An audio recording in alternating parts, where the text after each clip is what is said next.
Primeiro, agradecer a presença do senhor Ricardo Cardoso aqui, por essa contribuição, e também de Phil Lambert, por essa presença que pode nos auxiliar nesse momento tão importante para nós brasileiros no desenvolvimento de um currículo adequado.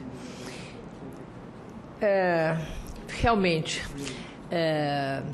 secretário, coordenador-geral da Secretaria de Educação Básica, não é fácil, as visões são subjetivas, são diferentes, mas primeiro já ficou uma questão que a primeira fala do senhor, que era não é um currículo e não fere autonomia. Primeira questão, eu sou especialista disso, mas acredito que é um currículo, sim, e ele tem que ser adaptado às idiosincrasias regionais. Eu quero saber se é isso que o senhor pensa, ou se o senhor pensa que, então, se não é um currículo, é o quê, né? A outra questão eu farei por último, quando fizer as do professor. Primeiro, eu teria muito interesse em conhecer quais os critérios para seleção das matérias, né?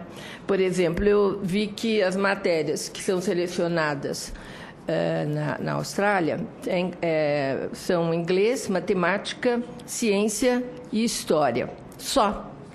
Eu acho muito interessante essa proposta. No Brasil, nós temos mais ou menos umas 11. E é outra proposta, e eu gostaria de saber se vocês já tiveram essa variedade de matérias e por que focar em poucas, né? A outra questão, são várias, então, se ele quiser anotar, é bom. Unless he has a good memory. Ok. Bom, a outra é o tipo de investimento. Como o seu país e o nosso tem alguma coisa semelhante, que é a extensão, a desigualdade e a diversidade. Então, eu gostaria de saber que tipo de investimento específico para as áreas menos desenvolvidas do país o que é destinado a elas, né? Principalmente em relação à formação de professor, mas também, talvez, até infraestrutura. Outra questão. Qual é a extensão de informatização nas escolas na Austrália? As escolas menos desenvolvidas, mais longínquas, elas são informatizadas? Outra questão. O que o senhor considera mais importante para um currículo do século XXI?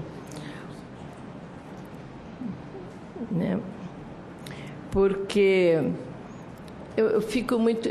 Como atingir essa meta com escolas, aí eu não sei como é no seu país, mas aqui, que usam ainda uma metodologia do século XIX. Mesmo quando elas possuem os gadgets, todos, elas continuam... A metodologia é alguma coisa como se pusesse um piloto de Boeing desse século, no século, sei lá, passado, que ele não saberia mexer. Então, é uma coisa que é completa... o gap é tão grande, tão discrepante. Como atingir... São duas coisas diferentes. Primeiro, o que seria um currículo ideal, se vocês têm essa preocupação numa sociedade que muda tanto, de manter... De criar nessas crianças essa possibilidade que é tão rápida e que, no meu entender, a única forma que pode garantir é o desenvolvimento de uma mente crítica, aberta e que saiba mexer e que saiba usar bem a internet, né? A outra questão aí é para peraí. Outra questão. Eu entendi, né, lendo um pouco o sumário que foi enviado, que quando começaram a pensar nessa questão do currículo, primeiro teve um primeiro formato, que foi em 2009. e depois passou algumas modificações até chegar nesse formato de 2011. Eu acho que a gente não tem que inventar roda. Então, se a gente pudesse já saber o que não funcionou bem e que o senhor teria como acréscimo. E a última questão, aí é para os dois, para o doutor Ricardo e para o doutor Fion. Na minha avaliação, tão importante quanto fazer um currículo, acertar o currículo, é depois ter professores com formação adequada para poder cumprir esse currículo.